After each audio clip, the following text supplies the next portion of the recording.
বীরভূমে ফের শোরগোল। প্রকাশ্যে এলো অনুব্রত মণ্ডল ও কাজল শেখের সংঘাত। জেলা পরিষদের সাফল্য ও ব্যর্থতা দুই শাসক নেতার আকচা আকচি।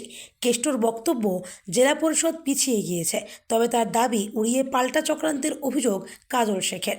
একটি সংবাদ মাধ্যমে অনুব্রত মণ্ডল বলেন, বীরভূম জেলা পরিষদ হঠাৎ পিছিয়ে গেল, মন্ত্রীর সঙ্গে কথা হচ্ছিল, দেখতে হবে, আবার আমরা 1 নম্বরে চলে যাব।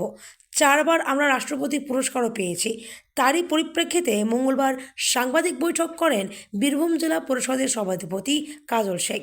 তিনি দাবি করেন, একজন ছাত্র কোন পজিশন পেয়েছে সেটা জানার পাশাপাশি এটাও দেখা উচিত সে আর কোন কোন বিষয়ে ভালো কাজ করলো।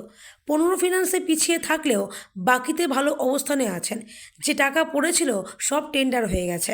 15 ফিনান্সে আমরা 4 নম্বরে রয়েছি। তাই আমি বলছি, কোনো অংশে বীরভূম জেলা পরিষদ পিছিয়ে নেই। এটা বিভ্রান্ত ছাড়া আর কিছু নয়। যে এটা নিয়ে বক্তব্য রাখছেন তিনি বীরভূমকে বদনামের চেষ্টা করছেন। এরপরই অনুব্রত মণ্ডলের সঙ্গে কাজলের দূরত্ব সামনে চলে আসে। চক্রান্তের অভিযোগ তোলেন কাজল। এক্ষেত্রে কাজলের ইঙ্গিত অনুব্রতর দিকেই। প্রসঙ্গত, অনুব্রত দিন কয়েক আগে দাবি করেছিলেন তাকে পূর্ব বর্ধমানের 3টি বিধানসভা, কেতুগ্রাম, মঙ্গলকোট ও আউশগ্রাম এবং মুর্শিদাবাদের বড়ুয়ার দায়িত্ব দিয়েছেন মমতা বন্দ্যোপাধ্যায়।